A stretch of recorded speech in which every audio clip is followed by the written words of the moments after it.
এটা নিৰ্বাচন খেলিবলৈ হ'লে পাৰ্টিত জইন কৰিব লাগিব, কুচকাৱাজ কৰিব লাগিব।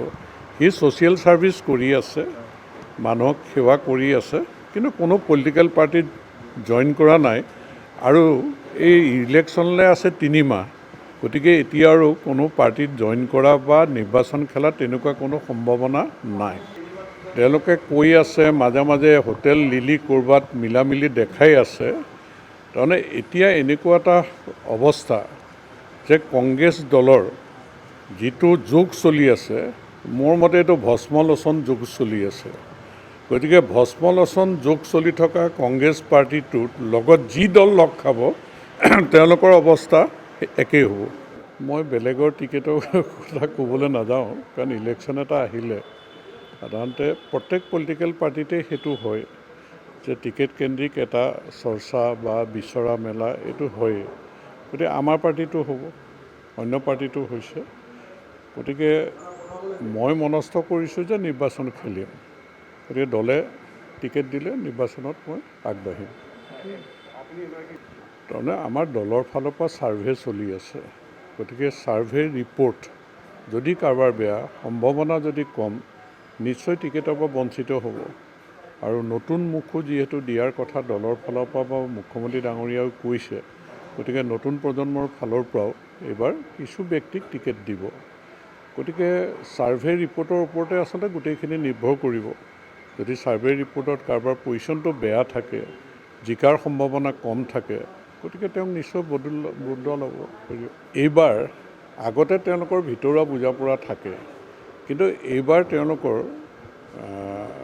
সময়েহে ক'ব, কাৰণ তেওঁলোকৰ দুইটা দলৰে অৱস্থা বেয়া। গতিকে দুইটা দলেই নিজে অৱস্থাটো চাই পেলাই হয়তো বুজাপৰা কৰিবও তেওঁলোকে পাৰে, কিন্তু এতিয়া দেখাই আছে তেওঁলোকৰ মাজত কোনো বুজাপৰা নহয়। তেওঁলোকৰ মাজত বুজাপৰা তাহানিৰ পৰা আছিলে, যোৱাবাৰ যেনিবা মুকলি আছিলে, আৰু এইবাৰো বুজাপৰা নাথাকিব বুলি মই নাভাবোঁ।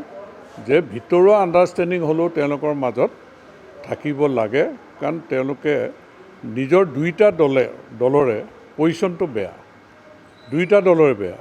গতিকে তেওঁলোকে কেইটামান ছিট পাবৰ কাৰণে হয়তো দুইটা দল এটা বুজাপৰা কৰিব পাৰে। গোটেই অসমৰ ৰাইজে মাননীয় মুখ্যমন্ত্ৰী ডক্টৰ হিমন্ত বিশ্ব শৰ্মা মহোদয়ৰ ওপৰত পূৰ্ণ আস্থা আছে আৰু বিশ্বাস। আৰু আমি সকলোৱে জানো যে অহা যিটো নিৰ্বাচন, বিধানসভা নিৰ্বাচন হ'ব, তাতে ভাৰতীয় জনতা পাৰ্টিৰ মিত্ৰজোঁট 95+ ছিট জয়লাভ কৰিব।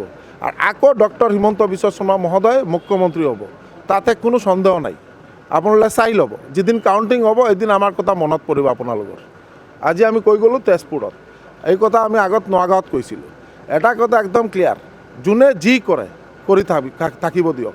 বিৰোধী দলৰ কথা আমি IUDF, কংগ্ৰেছ এইবিলাকৰ কথা মই নকওঁ।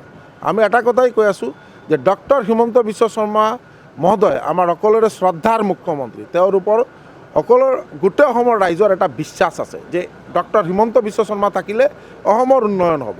অসম ভাৰতবৰ্ষৰ 5টা উন্নত ৰাজ্যৰ মাজত এটা শক্তিশালী ৰাজ্য হিচাপে গঢ় লৈ উঠিব, এইটোৱেই কথা। যিকোনো খবৰৰ বাবে যোগাযোগ কৰক 7099017330 লগতে 7099017110 নম্বৰত।